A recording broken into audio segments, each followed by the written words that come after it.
So guys, ayan guys, luto tayo ng chicken adobo guys.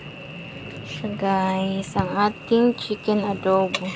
Lagyan ko ng sili guys para mas masarap siya. Mas masarap. Patuyo-tuyuan lang natin ng ano guys, sabaw. Ayan siya.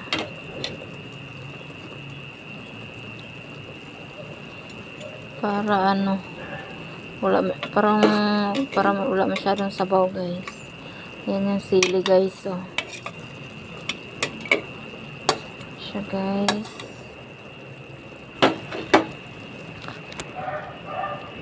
Malapit na siya maluto.